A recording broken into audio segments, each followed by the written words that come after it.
que la profesora y a todas, muchísimas gracias a todos los que nos están acompañando en este momento, en esta sesión, en esta tarde. De antemano queremos darle la bienvenida en nombre de la profesora Nancy García y mi persona quien les habla, la profesora Lina Karina Bernal Ordóñez. Tanto la profesora Nancy como yo somos docentes del programa de enfermería. En este momento estamos en 10º semestre con los proyectos de extensión en educación. Para el día de hoy, en esta tarde, entonces, tenemos una sesión muy interesante y muy importante. Tenemos una invitada especial que es nuestra profesora también docente del programa de enfermería, Carmen Aide Fernández Rincón.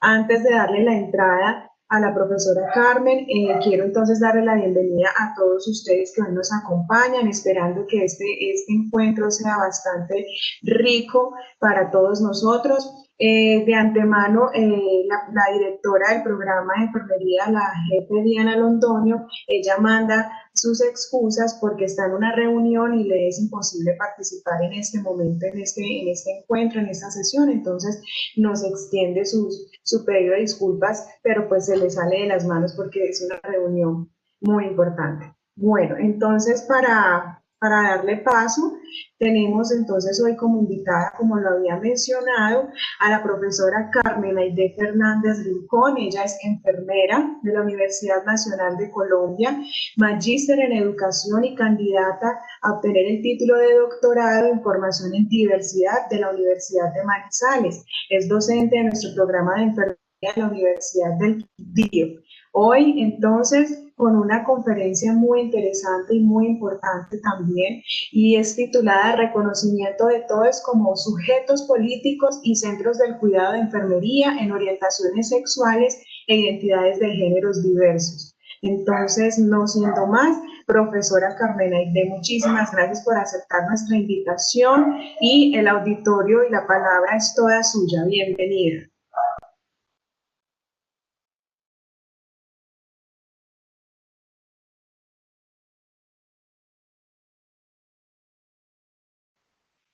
Profesora Carmen Aide, sí me escucha.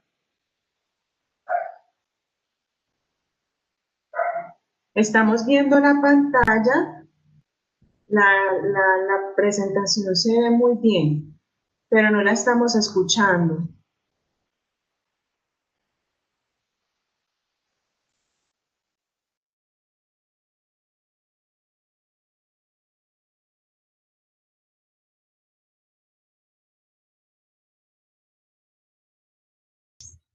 Hola, muy buenas tardes, ¿me escuchan?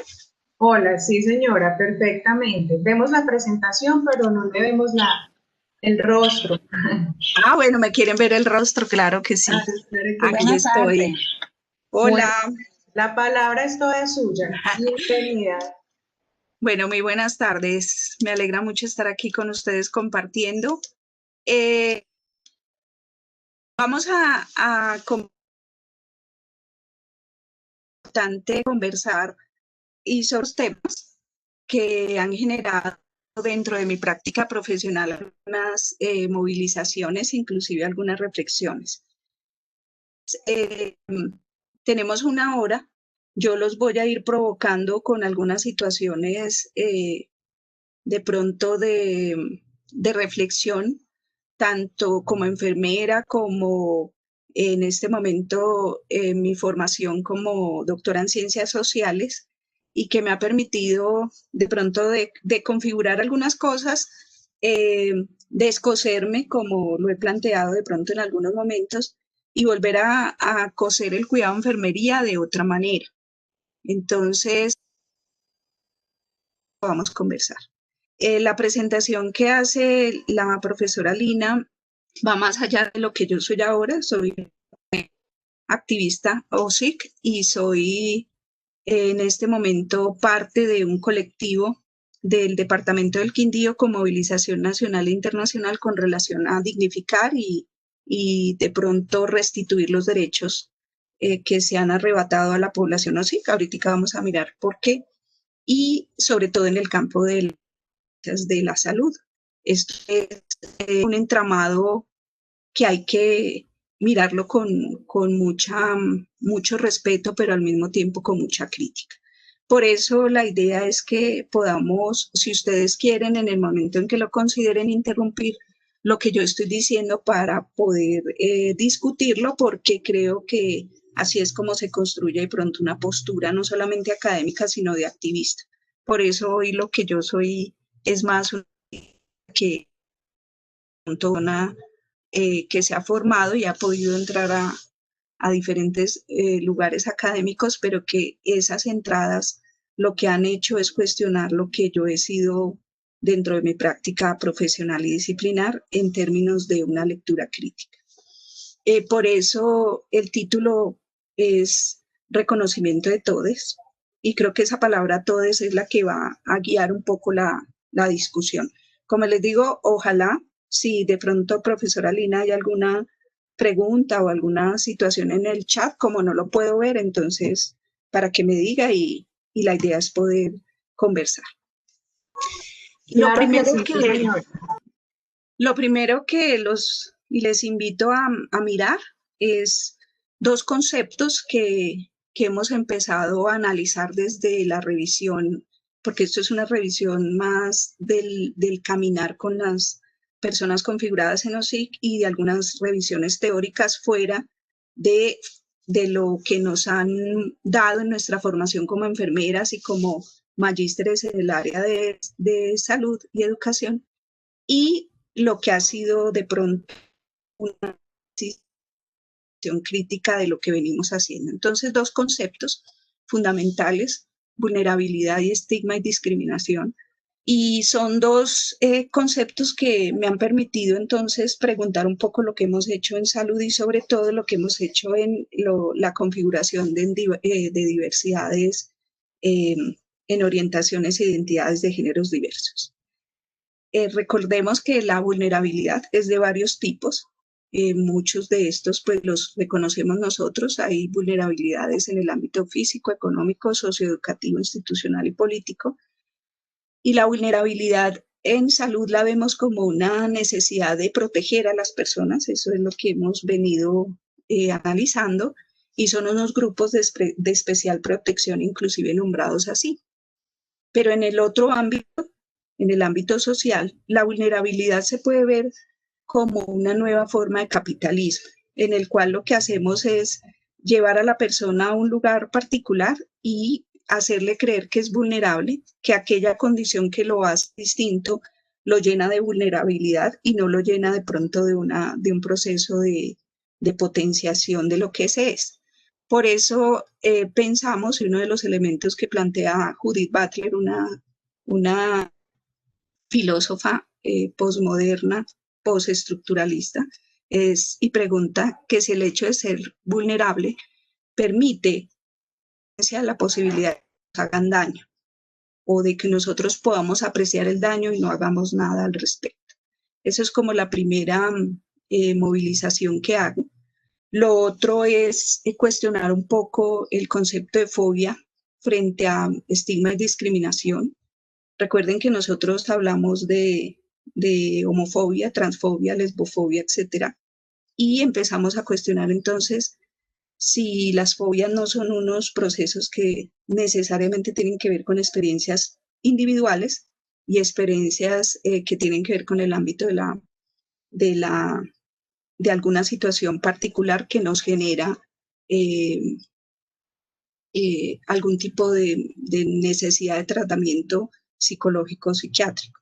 Mientras que el estigma y la discriminación son conceptos de procesos sociales y culturales. El estigma y la discriminación se generan a partir de un colectivo que quiere que algo permanezca dentro de los procesos hegemónicos y muchas veces se ven como algo inadecuado, pero que puede ser modificado desde el punto de vista educativo y desde las transformaciones culturales y sociales.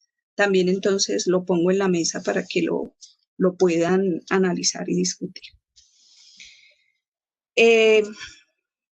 La experiencia de vulnerabilidad y disidencia tiene que conducir necesariamente a violencias individuales, institucionales, sociales, culturales, y a la represalia. Sería una pregunta que se podría hacer en el ámbito de la salud sexual y reproductiva y de pronto de de lo que es la configuración en diversidad sexual. Vayan teniendo en cuenta salud sexual y reproductiva, configuración OSIG. La configuración OSIG son orientaciones e identidades de géneros diversos, para que vayamos pensando dentro de nuestra práctica profesional lo que hemos venido haciendo en el contexto de la salud con relación a las personas con identidades sexuales y género diversas. ¿Ustedes encuentran alguna diferencia en esas parejas que hay allí?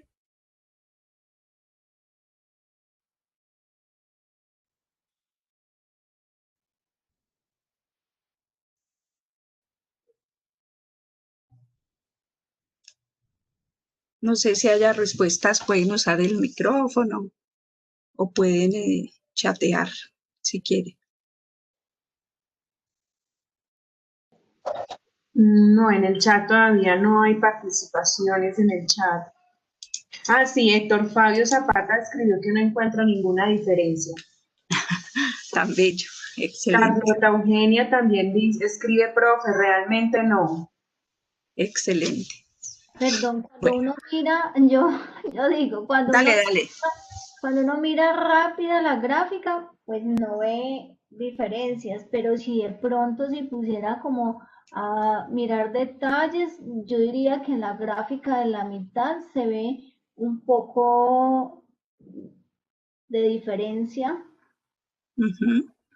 Ahí sería lo que yo puedo apreciar en ese momento en ella. Bueno. Jorge Elías Chacón dice que en la forma de conformar las parejas, hombre-hombre y mujer-mujer. Excelente. La idea es que cuando a nosotros nos ponen a ver cosas en salud, la diferencia que nos hacen ver es lo malo o lo anormal. Mientras que en otras áreas del conocimiento las diferencias son parte de lo que hay que reconocer, ¿no? Por eso el título de esta conferencia es el reconocimiento de todos. Entonces, si hay diferencias, depende de cómo yo las mire y para qué las estoy mirando. Y si no las veo, también tiene que ver un elemento fundamental en lo que es la prestación de los servicios de salud. Vamos a mirar por qué es tan importante. Cuando yo no veo diferencias, atiendo a todos igual. Cuando yo veo diferencias, puedo hacer unas situaciones particulares. ¿Qué quiere decir? Que la situación es única y que tengo que generar un proceso de cuidado en clave de esa situación que vive la persona. Entonces, dentro de esta gráfica lo que yo quería mostrarles es que nosotros muchas veces estandarizamos. Así estemos hablando de enfermería, que pensamos y siempre decimos que nosotros no estandarizamos y que vemos a todas las personas de una forma igual. Yo diría que no las vemos iguales, pero sí estandarizamos muchas cosas. Y a veces es necesario ver las cosas distintas para hacer un cuidado en situaciones particulares, pero no de esta forma.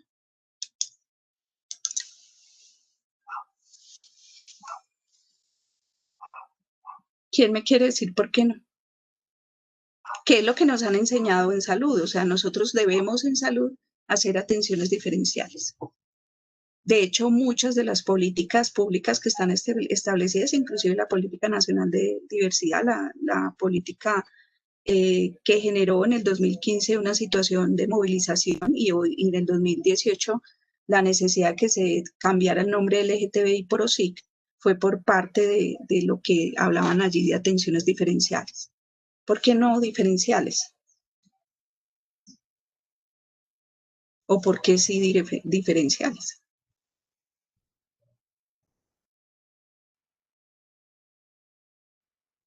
Sencillamente yo estoy moviéndolos en esas situaciones que se plantean, porque si yo quiero hacer una atención diferencial con el poco conocimiento que tengo de la diversidad, ahí hay un gran problema. Pero si yo quiero hacer una atención diferencial ampliando y girando mis conceptos, ahí hay un proceso adecuado. La atención diferencial, muchas veces dentro de lo que manejamos nosotros en salud, tiene que ver a veces con que yo tengo que hacer cosas distintas dentro de un concepto de la sexualidad individual para personas que tienen sexualidades en plural. Y eso lo que va a hacer con las personas es que se sientan vulneradas nuevamente, ¿sí? Y se sientan excluidas dentro de una cosa que es muy grave o en nuestro cuidado de la salud sexual y reproductiva, que sería la diversidad en términos de sexualidades, identidades y géneros. No con lo poquito que tenemos hacer mucho. Lo que nosotros como profesionales de la salud deberíamos hacer es un giro conceptual, un giro que nos permita ver la sexualidad en plural y que permita entonces hacer una atención particular y singular, no diferencial. Ahí también la idea es que lo discutamos y viemos un poco. En términos de enfermería, esta diapositiva me encanta porque me ha llevado a pensarme la enfermería y la atención desde mi área particular de una forma clara. Y es que ha habido movilizaciones en el lenguaje y en la utilización de los conocimientos a partir de la enfermería. Inicialmente recibíamos órdenes de un modelo que nos determinaba unas tareas específicas. Posteriormente empezamos que teníamos que ver otros elementos que estaban por fuera de ese modelo que da origen a la enfermería y empezamos a mirar otros elementos de conocimiento que teníamos que mirar y era hacer una promoción, una prevención de la salud desde aristas distintas en donde se miraba la calidad de vida, se actuaba de alguna manera sobre los factores de riesgo y también empezamos a mirar que había personas distintas al personal de salud que tenía conocimientos y sé que se podían utilizar. Y desde la década de los 70 más o menos empezamos a darnos cuenta que nosotros teníamos un campo de conocimiento propio que se debía utilizar y deberíamos empezar a hablar de cuidado propio de la enfermería, cuidado de enfermería.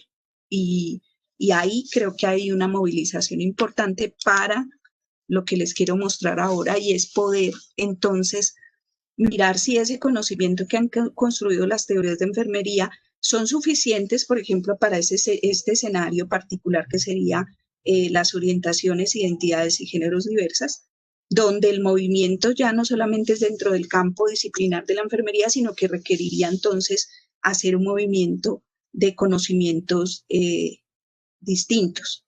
En este caso, tendríamos que empezar a hacer unos giros epistemológicos. Algunas teóricas de enfermería lo han planteado y no solamente estamos hablando de giros de la base biológica del ser humano, sino que tendríamos que empezar a mirar otros giros dentro del componente psicológico, social, cultural y inclusive de empezar a conversar con las personas que tienen realidades distintas en situaciones de unos aprendizajes un poco más significativos que permitan resolver problemas hoy, problemas epocales. ¿Qué es un problema epocal? Un problema epocal es un problema actual, pero un problema que se relaciona con nuestra disciplina y se tiene que relacionar de formas distintas a las que tradicionalmente veníamos haciendo y que van a resolver asuntos complejos, por ejemplo. Asuntos complejos, asuntos grandes, ya no tan particulares, como el que estamos viviendo ahorita, por ejemplo, de una pandemia, como el que vemos de migraciones, de la violencia, del calentamiento global. Y miren que ahí entran los géneros, las sexualidades y las identidades diversas, como procesos epocales, que si nos damos cuenta, en algún momento que podamos conversar de la línea de transformación que tiene la OMS a partir de las resoluciones que saca, tienen que ver con movimientos y movilizaciones activistas de LGTBI, de queer, y empiezan ellos a movilizar, por ejemplo, que se salga o que ya no tengamos la homosexualidad como una enfermedad mental, que ya no tengamos las disforias o que podamos tener un registro de nacido vivo con una I como una posibilidad. Todo eso nos lleva a nosotros a pensarnos una enfermería que tiene que girar desde el punto de vista no solamente conceptual, sino desde su base fundante. Y pensarnos que hoy no es seguro, por ejemplo, en la medida en que yo leo y en que yo conozco, no estoy satisfaciendo necesidades de pregunta. Yo creo que en la medida en que yo aprendo y me formo y tengo conocimiento, voy dándome cuenta de qué tanto me falta por aprender, sobre todo en disciplinas como la nuestra, particular en enfermería y de pronto en general en salud, que hay que aprender muchísimas cosas, teniendo en cuenta que los problemas hoy, las situaciones de las personas son bien complejas. Que no puedo estar moviéndome en certezas, como es el modelo positivista inicial nuestro, ¿no? Yo me tengo que formar hoy en pensamientos críticos. Si a mí me decía alguien que esto era cierto y que esta era la verdad, hoy eso raya con una posibilidad de fijar conocimiento, ¿no? Y hoy tenemos que avanzar y estar haciendo pensamiento y criticar mucho y cuestionar, porque no es solamente decir que, por ejemplo, lo que yo me muevo ahora, que es las diversidades, las configuraciones en términos de activista, tengo que dudar de muchas cosas. Y la enfermería tendría que dudar, no solamente en el campo de las diversidades y de las sexualidades, sino de muchas situaciones. Ahorita vamos a mirar dentro de esta presentación algunas de las cuales tenemos que generarle pensamiento crítico.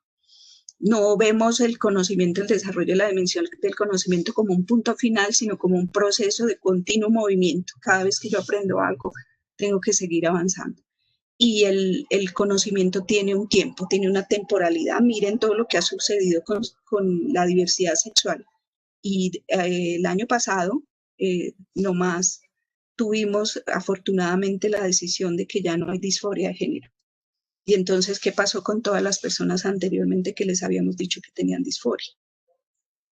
Y antes de eso, todo lo que sucedió con la corrección de las intersexualidades, que hoy no son intersexualidades, sino son de pronto algún tipo de malformación, sí, o de mutaciones, que son mutaciones de la diversidad y que las vemos hoy a partir de los estudios de formas distintas de la expresión del ser humano. Y que hoy en términos del activismo, las intersexualidades ya tienen varios años que recorren el mundo, ¿no? Ya hay seres humanos intersexuales que tienen y postulan su cuerpo como un proceso de derechos.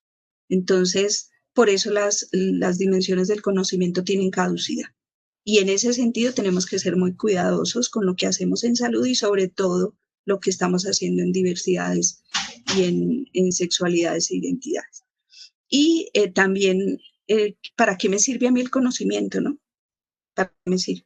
¿Qué utilidad en términos de la mentalidad que puedo tener yo para el uso del conocimiento? Por eso la enfermería hoy más que nunca se tiene que mover en problemas epocales y en esa situación de mirar las dimensiones del conocimiento con esas características de humildad, pensamiento crítico, proceso, caducidad y mentalidad para que podamos movilizar no solamente nuestra práctica disciplinar, sino la formación de nuestros estudiantes. Bueno, por eso hoy los invito a mirar esto. Cuidado de la salud sexual y reproductiva, entonces, en perspectiva de modelo binario. Por eso nosotros siempre hablamos de una sola sexualidad en singular, en salud. No hablamos de las sexualidades, sino una sola. Establecemos protocolos y nos movemos en modelos binarios sexo-género. Y nos movemos allí tanto que todo lo que se salga de lo heterosexual es anormal. Y las prácticas y lo que nosotros aprendemos y les enseñamos a nuestros estudiantes es el modelo heterosexual. Todo lo que hay dentro de la sexualidad humana y estamos hablando con una seguridad tranquila de que la heterosexualidad es lo que debería primar, pero es lo que prima dentro del modelo hegemónico que tenemos nosotros, no solamente en nuestro estado colombiano, sino en muchos estados. Y eso tendríamos que empezarlo a cuestionar, porque son los activistas los que han hecho que toda esa normatividad que existe de cuidado de la sexualidad y sobre todo de la salud sexual y reproductiva, entonces se cuestione hoy. Más que nunca, entonces, estaríamos mirando esos conocimientos, esas dimensiones del conocimiento que son, no son acabadas. Y hay que tener esto presente porque cuántas situaciones, pues yo llevo más de 25 años en mi práctica de la enfermería y cuestiono muchas de las cosas que de pronto hice desde ese modelo binario y desde esos consejos que di como enfermera. Y hoy tendría entonces que estar mirando con mucho cuidado lo que les enseño a mis estudiantes en las aulas universitarias y en la calle también, porque tengo estudiantes no solamente universitarios, sino activistas, para que lo cuestionemos. Si hay alguna pregunta, si quieren que conversemos al respecto, lo podríamos hacer. Pero este modelo de hablar de una sola salud sexual y reproductiva y plantearla desde el modelo binario, tendríamos que ponerla a dialogar con las dimensiones del conocimiento. Y aquí entonces vendría también una situación, y es la pregunta que tratamos de resolver en un proyecto de investigación con unos estudiantes. ¿Los derechos sexuales y reproductivos que enseñamos son una hegemonía heterosexual? O sea, los derechos sexuales y reproductivos son heterosexuales. ¿Desde qué seguridad los estamos trabajando? Yo tengo derecho a una familia, pero ¿cómo la conformo? Yo tengo derecho a tener hijos, ¿de qué forma? Yo tengo derecho a una educación sexual, ¿cuál? Sí, enmarcamos que los derechos sexuales y reproductivos están en los derechos fundamentales, es un derecho fundamental de los derechos humanos, y que son ubicados para los hombres y las mujeres, ¿sí? Para los hombres y las mujeres, y hace algún tiempo eran para los hombres. Luego empezaron a ser para las mujeres. Recuerden los 3 movimientos feministas que logran que las mujeres empiecen a tener derechos. Al principio, inclusive, a mí me operaban para que no tuviera hijos, y era el esposo el que daba la orden. Hoy no. Y en ese sentido, entonces, ¿qué hace la gente para reproducirse si no están configurados heterosexuales? Y yo les voy a mostrar qué hace la gente cuando quiere reproducirse. Aquí también les hago preguntas con relación a derechos sexuales y reproductivos. Uno decide dentro de los derechos a saber cómo expresar su propia sexualidad, cómo expresar sus sexualidades, cómo expresar sus orientaciones y cómo expresar sus géneros. Y yo decido. Y yo preguntaría, ¿yo decido? Y entonces, ¿por qué existe esto? Tenemos 350 sentencias que permiten que las personas tengan derecho a los derechos sexuales y reproductivos. Solamente tomé los específicos de salud, pero hay en educación, hay en laboral, hay en espacios públicos, etc. Y entonces, ¿qué seguridad les estamos enseñando a los estudiantes de nuestra, pues no solamente nuestro programa, de nuestros programas de la facultad, sino todos los estudiantes? Si yo tengo derecho a decidir quién soy, porque en el 2019 hay una tutela que le permite a un niño de 11 años en Colombia hacer la modificación de sus documentos, porque no los pudo hacer antes. O porque hay tutelas que desarrollaron derechos como la privacidad de los datos. Todo esto tiene que ver con diversidades en orientaciones e identidades género diversas. Entonces, si los derechos sexuales y reproductivos son universales, ¿por qué la gente tiene que poner tutela? La gente no heterosexual, la gente que se configura en disidencia sexual, tiene que hacer demandas para tener los derechos sexuales y reproductivos. De estas, arrancamos en el 99 en Colombia, aunque desde el 91 teníamos la posibilidad de hacer algún tipo de derecho para poder hacer uso de nuestros derechos que estaban constituidos como universales, ¿no? Pero el activismo empezó a hacer movilizaciones en clave de tutelas, en clave de derechos de petición, para tener derecho a algo que era universalmente concedido, como los derechos humanos y los derechos sexuales y reproductivos. Y en este sentido, en el 2007, aparecen los 29 principios de Yogyakarta, que son para dignificar los derechos sexuales y reproductivos. No solamente los derechos sexuales y reproductivos, todos los derechos, pero enmarcados más en derechos sexuales y reproductivos. ¿Y por qué entonces hablamos del reconocimiento de todes? ¿Por qué la palabra todes? ¿Por qué tanta molestia? Y resulta que, si nos damos cuenta, el E hoy tiene mucha fuerza, igual que la tuvo la A en los tres movimientos feministas, en las tres, los tres movimientos, las tres corrientes que tuvo el feminismo. El primero fue el de la igualdad, la diferencia y el crítico, y hoy estamos como activistas dignificando la E como una posibilidad de, por eso el título de esta conferencia, de sujetos y sujetes con políticos, porque el contrato social inicial fue con el hombre, no con los hombres, las mujeres y los sino los hombres. Las mujeres empezaron a tener sus movimientos feministas para llegar a los derechos, y hoy somos los que estamos haciendo ese trasegar como sujetos políticos. Lo primero, entonces, tenemos que hacer una movilización o un giro cognitivo, un giro político y ético que permita entonces una movilización para poder ver, hacer visible ese, sobre todo en el sistema de salud, que no lo vemos y lo vulneramos y lo atacamos, porque hay varios estudios que lo muestran así. Entonces hay que hacer un giro, y ese giro hace que nosotros desde el proceso o desde las dimensiones de la salud podamos empezar a ver el raro como no enfermo, sino como lo que es distinto. Por eso cuando yo les ponía la gráfica al inicio, usted lo ve diferente, pero ¿por qué lo ve diferente? Y yo le diría, si lo ve diferente, usted ya hizo giro, porque ya lo vio. Ahora tiene que girar más para poder saber cuáles son las situaciones que ameritarían que usted tuviera más conocimientos para poder atender a la persona, no en clave de diferenciación, sino en clave de efectividad y afectividad.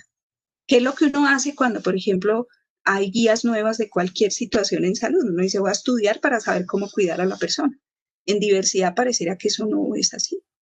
Deberíamos leer un poco más y formarnos un poco más para poder hacer una atención en clave de afectividad y efectividad. Hay muchas publicaciones que nos dicen que la diferencia o las características de la configuración OSIC lo que hace es sacarla a usted o sacarnos a nosotros de una zona de confort que es la heterosexualidad. Y es una zona de confort porque es lo que sabemos. Eso nos lo enseñan en todos los currículos. Pero como no nos enseñan lo otro, tendríamos que salir a aprender y volver un poco para hacer una atención a ese gran movimiento de las diversidades en orientaciones, identidades y géneros, que lo que hacen es mostrarnos cómo son. Y ese mostrarnos cómo son es que son distintos, es que tienen configuraciones disidentes a lo heteronormado, y esa disidencia tendría que hacer que nosotros tuviéramos un espectro un poco más cognitivo, un poco más ético, un poco más político para poder hacer la atención. La única forma de ver al distinto es conocerlo. ¿Y cómo lo conocemos? Pues aprendiendo de él y aprendiendo de todo ese proceso de producción de conocimiento que hay en los aspectos de la diversidad o las diversidades sexuales de géneros e identidades. No sé si algunos conocen el origen del queer. El origen del queer es de los 90, es postestructuralista y viene a contradecir un poco a los movimientos feministas y a los movimientos heteronormativos. Y es para decir, aquí estamos, somos distintos y somos sobre todo los trans con todas las T's, que son muchas T's, y los I, que son intersex, que en este momento hay más de 48 formas. Entonces, el queer nace como una posibilidad de existencia distinta, con los mismos derechos y con las mismas particularidades en términos de ciudadanos, políticos y ciudadanos que ameritan una movilización para que puedan hacer uso de los derechos. Entonces, dando un lugar político igual y que siempre lo ha tenido el ONU, porque el contrato social inicial se hace en el hombre y el Estado. El TODES, entonces, ¿por qué el TODES? Y Judith Butler, la filósofa que les mencionaba anteriormente, también lo dice, es que la hegemonía heteronormada y la hegemonía del conocimiento que quiere que nosotros enseñemos solamente unas cosas en el aula para que todo permanezca tranquilo, dice que hay cuerpos que importan y otros no. Y uno ve entonces que hay, inclusive en los escenarios de aprendizaje nuestro, que hay situaciones que mueven y conmueven, ¿no? Pero otros no. Conmueve una gestante, conmueve un adulto mayor, conmueve un recién nacido, pero no conmueve un habitante de calle, no conmueve una persona trans, no conmueve una trabajadora sexual, no conmueven unos cuerpos. Y hoy ese, que es disidente, que es distinto, debería conmover en la necesidad de que si nosotros lo que hacemos es cuidar al otro, ese otro puede ser ese otro en configuración de disidencia sexual. Entonces, aquí para que vayamos mirando cómo ese giro debería permear lo que nosotros hacemos todo el tiempo en el asunto del cuidar al otro. Es cuidar a ese diferente, que es raro, pero no es anormal ni es enfermo. Necesita que nosotros lo veamos y veamos sus situaciones particulares para generar un cuidado. En un componente bien interesante de la pedagogía del cuidado también dice que cuando yo hago uso de un servicio de salud, cuando yo hago uso de ese cuidado que me ofrece el personal de salud, yo entro en vulnerabilidad porque yo soy la que estoy pidiendo el cuidado y voy allí.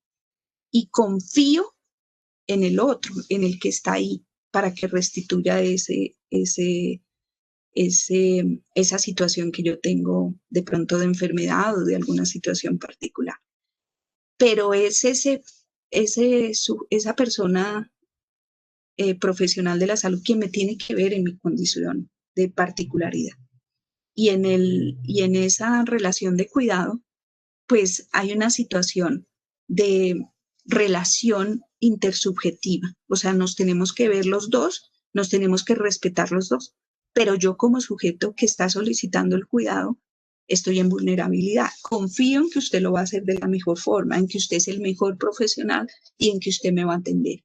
Entonces aquí uno diría, ¿será que dentro de la atención que le damos a las personas y a ese otro, esa confianza está retribuida en términos de un bienestar que yo le voy a hacer a esa persona que viene y me pide que lo cuide o me pide que lo atienda en su proceso de salud? Y esto está establecido en la pedagogía del cuidado como un elemento fundamental. Yo confío en usted, le pido que me cuide, asumo que usted tiene un conocimiento técnico y un componente ético que hace que usted me cuide. Y yo preguntaría si tenemos todos esos elementos para hacer ese cuidado como deberíamos hacer. También, pues Medina reafirma lo que estaba diciéndoles ahorita en esa pedagogía del cuidado también, hablando de que pues nosotros entramos en ese proceso de relación de cuidado. Estoy hablando como si yo fuera a pedir y puedo establecer o puedo entregarme a ese proceso de cuidado porque los que saben me están cuidando, tienen ese conocimiento técnico y tienen esa capacidad de hacerlo. Pero como les manifestaba inicialmente, para poder hacer hoy un proceso de cuidado en clave de otro, tendríamos que tener conocimientos no solamente de eso que tradicionalmente hemos tenido en ciencias de la salud, sino que tendríamos que traer y empezar a hacer un poco de uso de conocimiento en frontera que nos permita entonces combinar y hacer una articulación de conocimientos, que esto es lo transdisciplinar, para poder hacer ese cuidado del otro de una manera significativa en términos de la ciencia, de lo técnico y de la ética también. Bueno, también dentro de lo que nos plantea Judith Butler, también ella dice que dentro de lo que tradicionalmente se hace en salud es que como nos enseñan el modelo binario solamente para hacer cuidado de la salud, pues claro, cualquier persona que se mueva dentro de un modelo no binario, que es el extraño, pues nosotros no vamos a tener los elementos necesarios, no solamente para verles, para reconocerles, sino para generar esa atención en clave de diversidad. y tendríamos entonces que mirar que lo que hacen las personas OSIC es irse en contra de nosotros porque no tenemos los elementos cognitivos en términos del conocimiento ni cognoscitivos para poder hacer esa visualización de ese otro y tener las competencias necesarias para brindar ese cuidado en clave de efectividad y afectividad. Un elemento también importante que ha tomado fuerzas que ese E no existe para la Real Academia, pero porque es exageración, no decir buenos días todas, todos, todes, que es como exagerado.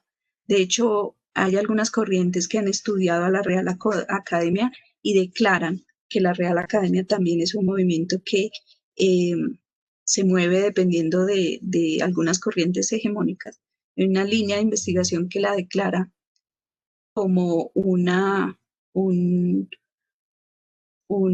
contexto en el cual es netamente sexista y hegemónica tradicional la Real Academia, y por eso defiende tanto la utilización de ese lenguaje que generalmente está dentro de lo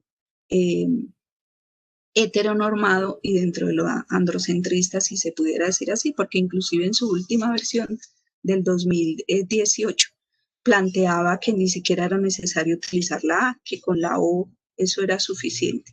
Entonces, parte de lo que uno mira es que sí exageramos, decimos que necesitamos hacer visibles a las personas, pero ¿quién lo dice? Lo dice la Real Academia. Ya hay una corriente desde el 2012 que está haciendo investigación y mira por qué hay esos movimientos dentro de la Real Academia y permite que se utilicen algunos conceptos y otros no. Por ejemplo, tuitear, chatear son palabras que no existen, pero son ya reconocidas. Pero la E, que es un movimiento político y un movimiento de resistencia y activismo, no se ha logrado. Hace 2 semanas empezaron a mirar la Real Academia, me imagino que por los movimientos activistas que hay, la posibilidad de utilizar el E. Por eso la idea es que si no hacemos visible, así como fuimos visibles las mujeres en algún momento y hoy necesitamos ser visibles las personas configuradas como OSIC, no vamos a poder hacer esa atención de forma particular, pero desde las necesidades y características específicas, ¿no?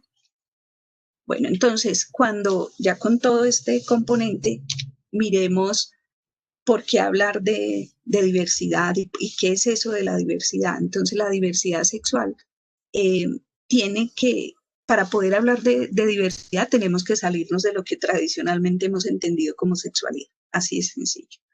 Porque la diversidad sexual, incluida la heterosexualidad, nos está diciendo que es la posibilidad que tienen las personas de expresar su sexualidad de forma distinta, de forma como lo quieran hacer. Y esto se vuelve plural, se vuelve sexualidades, al mismo tiempo se vuelven identidades y al mismo tiempo se vuelven géneros.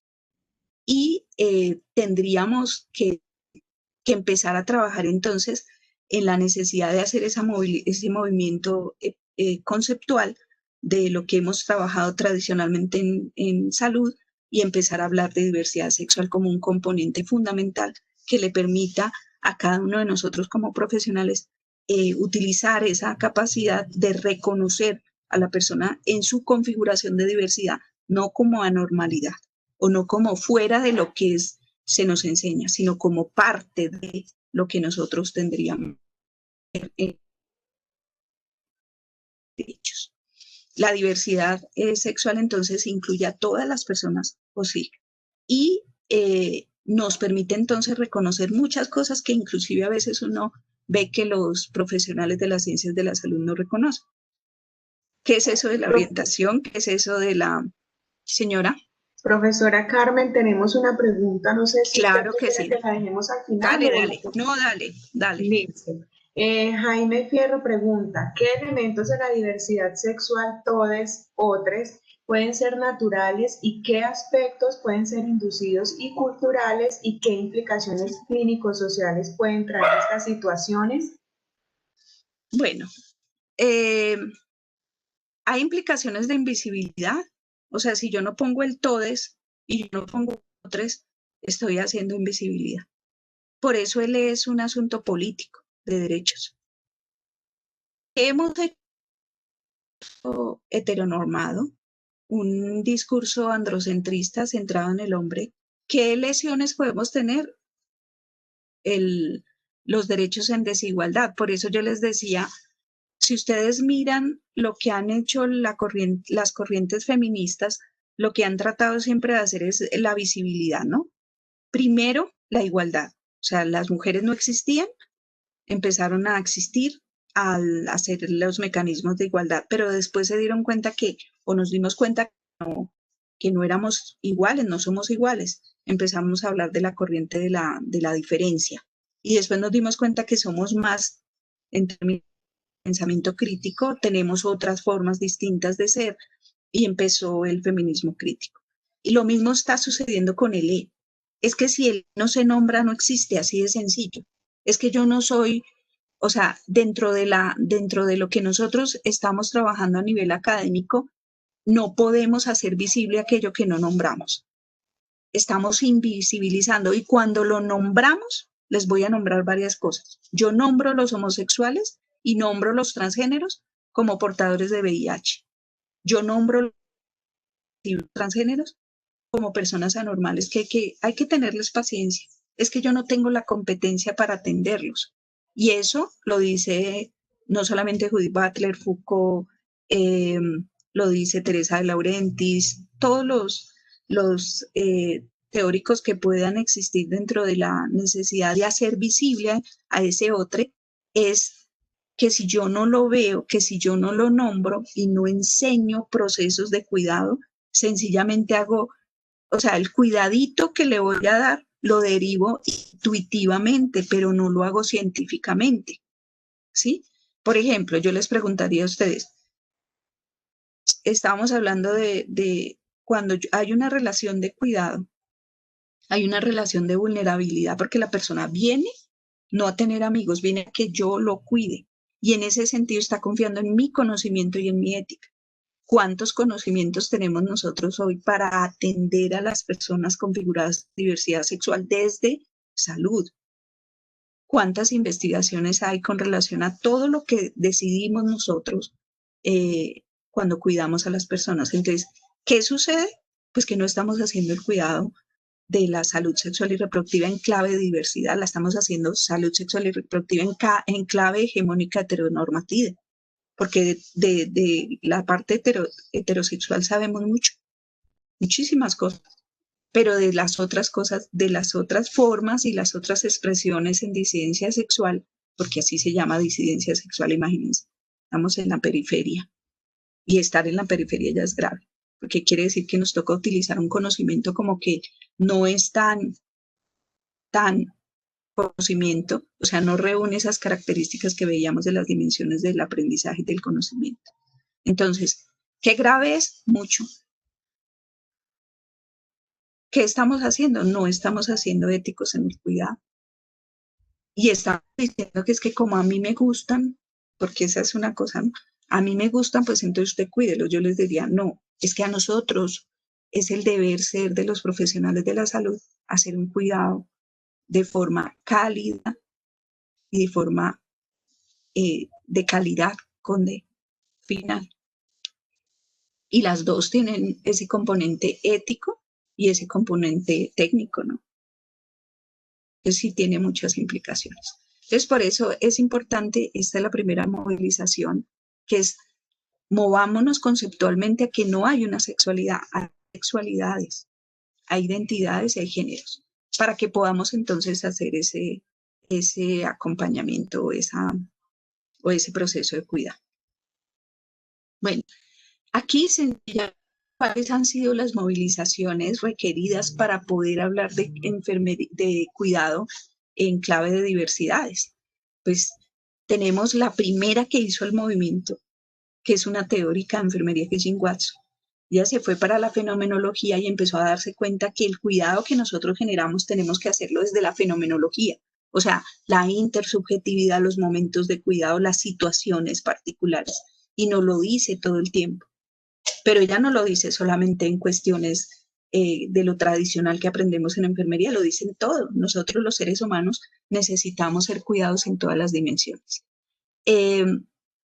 Otro elemento fundamental para poder hacer ese cuidado de enfermería en clave de eso sí, en clave de reconocimiento del otro, o del otro más bien, es empezar a salirnos del modelo binario, empezar a mirar el modelo no binario. Y el modelo no binario da la configuración en infinito de las sexualidades, identidades y géneros de las personas. Y ver la vulnerabilidad como una forma de capitalismo. O sea, la vulnerabilidad en salud ha sido, cojamos grupitos y hagamos unas atenciones particulares. Pero si nos movemos en términos ya políticos, nos damos cuenta que puede ser, lo dice esta señora que hay ahí parada, pueden ser las nuevas formas en las que nosotros lo que queremos es distribuir nuestro capital.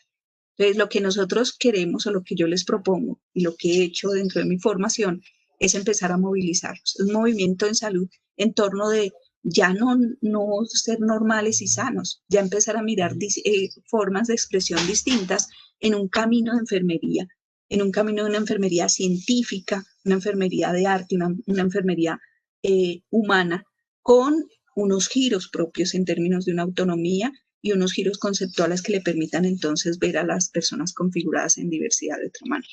¿Para qué? Para hacer esto. Lo veíamos en negro, ya no se ven negros, las sexualidades no se ven en negro y en blanco, se ven en colores, por eso las banderas LGTBI tienen todos los colores. Entonces son sexualidades, identidades y géneros en plural, derechos sexuales y reproductivos en plural, no protocolos, no atención diferencial, no de a poquito, es ciencia con esa sensibilidad en términos de la ética. Modelos no binarios, son modelos más allá del modelo binario y empezar a trabajar en modelos no binarios. Y tratar de mirar que esto no es una enfermedad, que no es una normalidad, no son síndromes, son personas que caminan y son activistas en derechos. Todo lo que les mostré es tratar nosotros de mirar una producción de conocimiento con un giro grande dentro de lo que hemos entendido como sexualidad en singular, a la luz de un trabajo transdisciplinar, desde reflexiones desde las prácticas con percepciones de condiciones no binarias, y tratar de mirar cómo han sido nuestras prácticas profesionales desde las experiencias, conocimientos, actitudes frente a personas que tienen unas configuraciones en diversidad. No hablar de normalidad, de políticas y planes y programas establecidos en protocolos. Las personas están configuradas en diversidades sexuales, todos somos diversos y en ese sentido tendríamos que ampliar un poco más nuestra óptica y los aportes de todas las personas, de todos nosotros, en lecturas, análisis, comprensión y postulación de cuidados son importantes. O sea, no es solamente una visión que tengamos, sino unas lecturas críticas de lo que podemos hacer.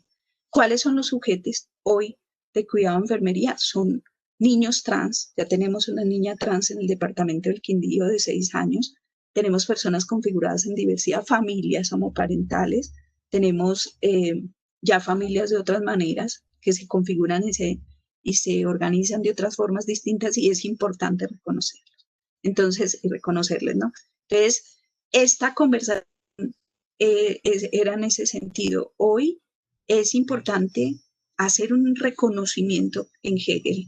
El reconocimiento en Hegel es ver al otro y ver al otro en un proceso de construcción igual que lo soy yo. Yo no soy un sujeto acabado, un sujeto que se construye todos los días. Todos estamos en ese proceso de construcción y que nos permite entonces saber que si hay una persona con una característica distinta, yo tengo que movilizar el poco conocimiento que tengo o el mucho y verle y reconocerle en esa situación de cuidado. Eso era lo que quería compartir con ustedes. Tenemos, pues, con la línea de educación y diversidad del grupo de GRIEC, una amplia gama de posibilidades de hacer investigación y seguir aportando en lo que es el cuidado en clave de diversidad y el reconocimiento del otro como un sujeto político. Muchas gracias. No sé si haya preguntas. Muy buenas tardes, doctora Carmen. Carmen Aide, le regalo el doctor. Ah, ¿qué más, jefe? ¿Cómo está? Gusto en oírla y muy interesante su ponencia. Hola Carmen, Camilo, ¿cómo estás? muy bien, excelente. Jefe, tengo una No tengo pregunta. tribu, Carmen Aide o profesora. Bueno, profesora Carmen Aide.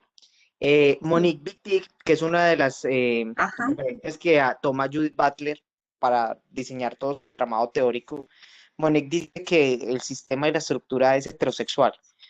Lo que usted nos dice que el abordaje de enfermería debe ser con esa clave o sí, pero enfermería también en medio de que está predominantemente concebida como una profesión femenina, sigue teniendo siento desde mi perspectiva y percepción, con todo respeto para las personas que están aquí en la conferencia, sigue teniendo una visión bastante binomial heterosexual. ¿Cómo es instaurar eso para poder llegar a dar ese cuidado eh, a esas poblaciones tan marginadas? Yo diría que la idea es poder hacer ese giro de la formación que estamos recibiendo nosotros. O sea, nosotros en enfermería sí estamos recibiendo una información y una formación heteronormada, Camilo. Yo diría que no porque seamos femeninas, porque eso mismo sucede en otras áreas del conocimiento de ciencias de la salud, o sea, en muchas áreas del conocimiento. Entonces yo diría que más es una dominación de la forma y del temor que tenemos a lo diverso, ¿no? Y del mandato hegemónico que existe, pues es que para nadie es mentira todo lo que hemos vivido en este país de la persecución de las personas configuradas en OSIC, la violencia, el concepto de homofobia que no debería existir como homofobia, sino como estigma y discriminación. Y yo diría que no es, yo no diría que está eh, ha sido o entramado con el que seamos una profesión 100% mujeres o 90 y todavía 93% mujeres, no. Yo diría que más es por esa estructura hegemónica que lleva a que la formación de todos los ámbitos universitarios sea heteronormada y ese miedo que tenemos a lo distinto, ¿no? Muchas gracias, profesora Carmen. Profe, otra pregunta.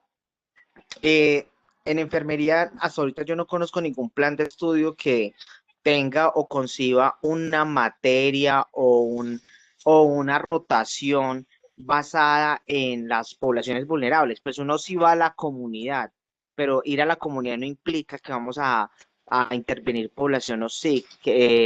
¿Usted cree que desde lo curricular hay que reestructurarlo? No, yo diría que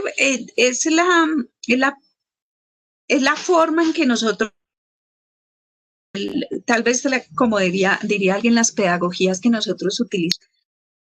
¿Qué más? Porque entonces sería como tomarlos como unas personas que tienen unas características como que de enfoque diferencial. Yo diría miremoslos, es que no los vemos. Por ejemplo, yo tengo mujeres configuradas en OSIC en sala de partos. Yo tengo mujeres en medicina interna, hombres en medicina interna, ¿sí me entiendes? O sea, hay que abrir es los giros para verles, porque ellos están en todo lugar. Lo que pasa es que nosotros los invisibilizamos y de hecho ellos se anonimizan en la posibilidad que nosotros los vulneremos. O sea, eso es un discurso de la violencia, de los silencios, ¿no? Y de las no existencias, como dice Judith Butler, pero yo diría que más que hacer una práctica particular, es una práctica intencional en términos de que usted tenga un lenguaje tan claro que las personas no sientan temor de expresar quiénes son. Porque es que o sea, es como si estuviéramos nosotros los OSIC en algún lugar particular. Yo diría no.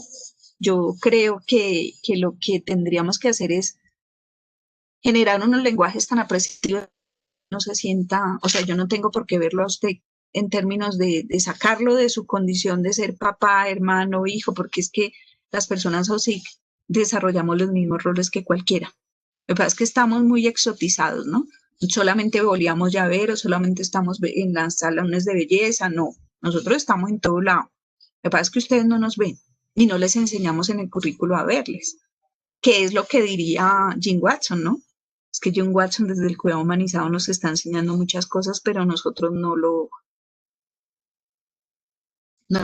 digamos. O sea, cuando usted hace discurso de una sola parte, esa parte es la que existe. Y nuestro discurso es heteronormado. Cuando yo hablo de las sexualidades, identidades y géneros, mi discurso ya se amplió.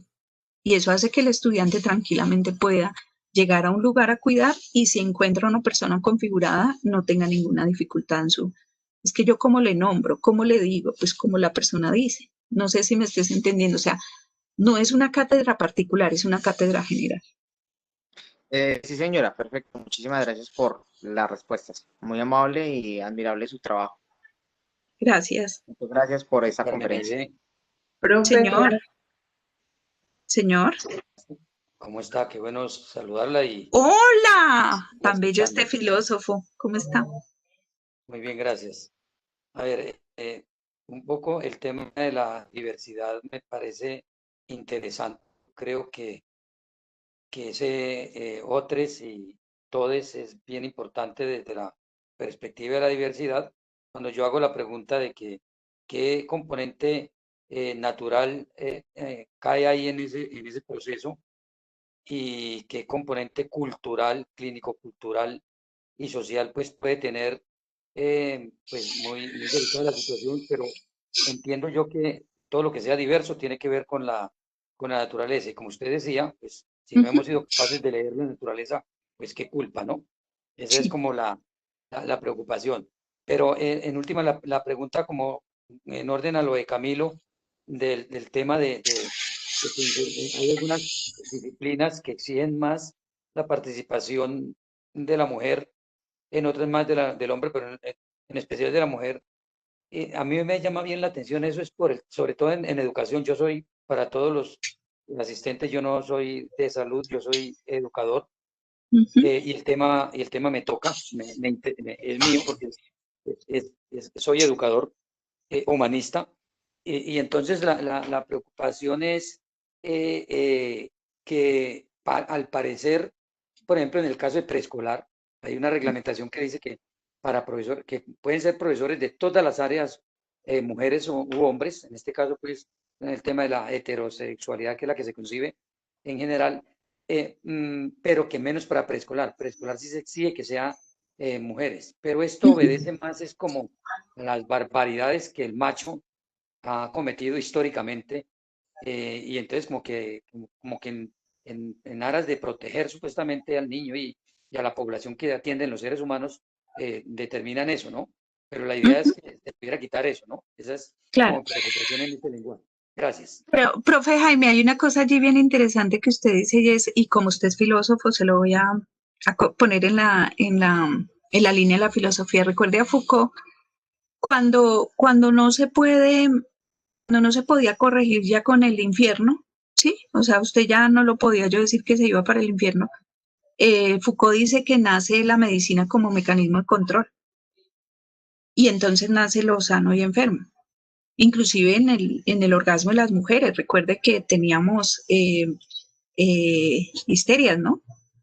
Y en el caso de los hombres homosexuales tenían una enfermedad. Y esos son asuntos que tendrían que ver con esa regulación que usted dice. Entonces el médico y la enfermera son los que manejan el discurso de lo sano, enfermo, normal y anormal.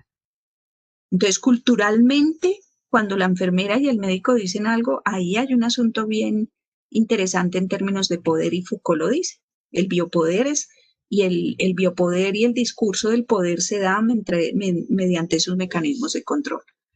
Entonces, a nosotros en salud siempre hemos tenido la carga de que lo que digamos culturalmente es muy aceptado. Por eso es tan importante que nosotros empecemos a desmitificarnos de ese rol que hemos tenido de empezar a poner a las personas dentro de lo normal, anormal, etcétera, ¿sí?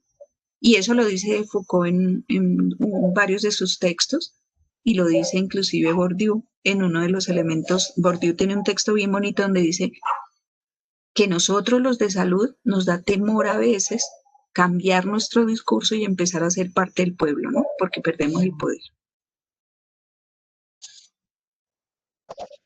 Tenemos, profesora, otra pregunta en el chat de Sí, sí. Esteban Armando Zavala.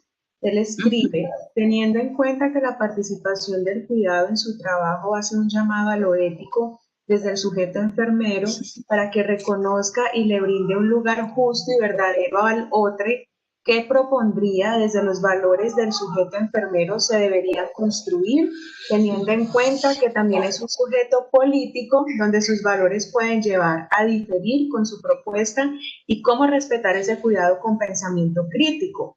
¿Propondría un estándar o una evolución en el enfermero posmoderno? Esa es la pregunta. Ajá. Bueno, Esteban, muchas gracias por la pregunta. Un estudiante de maestría en bioética, por eso hace la pregunta. Yo diría que hay varias cosas, Esteban, y yo lo he aprendido en la vida, y es o sea, el sujeto, el sujete o la sujeta va a necesitar cuidado. Por eso los dos componentes que yo propongo allí, el componente técnico, que sería ese científico, y el componente ético.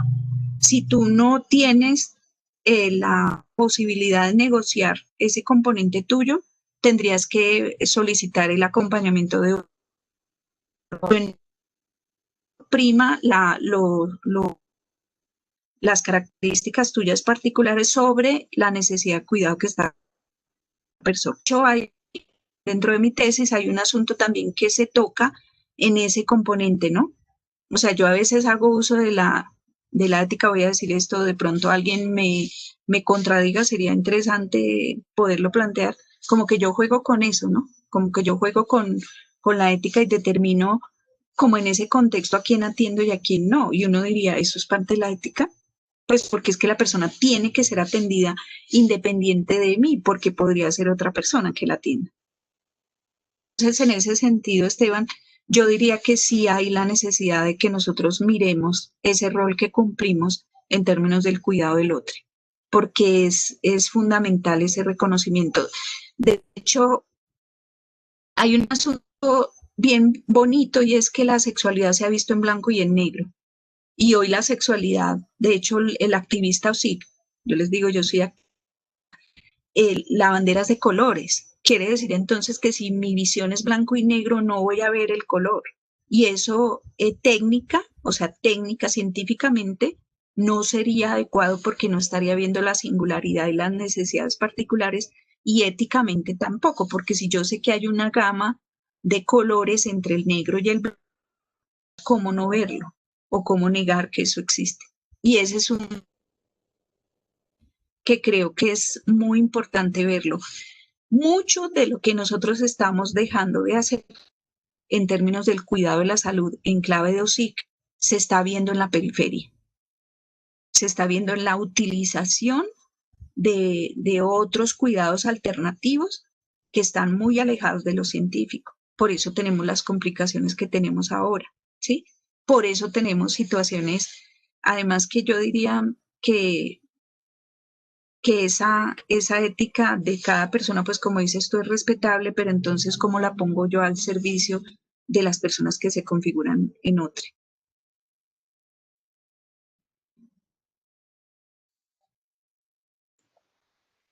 Bueno, no tenemos más preguntas en el chat, tenemos comentarios. Gracias por compartir sus aprendizajes, mirar otros cuidados y hacerlos visibles para darlos a los otros. Profe, su abordaje fue excelente, muy pertinente. Muchas gracias por brindarnos esta excelente conferencia. Excelente conferencia, muchas gracias. Bueno, no sé si alguien más de nuestros participantes quiere hacer algún comentario, alguna pregunta. En el chat no tenemos más preguntas.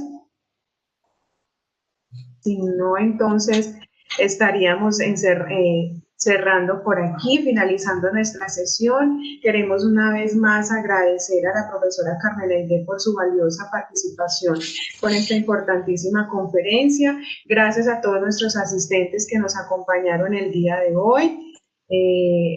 Esperamos entonces que todos hayan podido registrar su asistencia en el link que fue compartido a través del chat. Y bueno, no, profesora Carmen Aide, muchísimas gracias por su conocimiento y por el espacio compartido el día de hoy. Lina, muchas gracias. Para mí siempre es un gusto hablar de este tema que es el que me moviliza hace mucho tiempo. Ya ahorita creo que me estoy dando cuenta de lo poquito que sé de este componente, pero pues ahí estamos en este proceso del aprendizaje y la necesidad de que movamos este conocimiento por la urgencia. Hay una urgencia para las personas que están configuradas en OSIC y para poder hacer parte de este reconocimiento en clave de derechos sexuales y reproductivos y mucho más en clave de derechos humanos. Muchísimas gracias. Y aquí les quedo a un chat de contacto. Muchas gracias por la invitación. Muchas gracias a usted. El profesor Jaime Fierro escribe en el chat por último, dice: gracias por el tema, es urgente para la salud y la educación.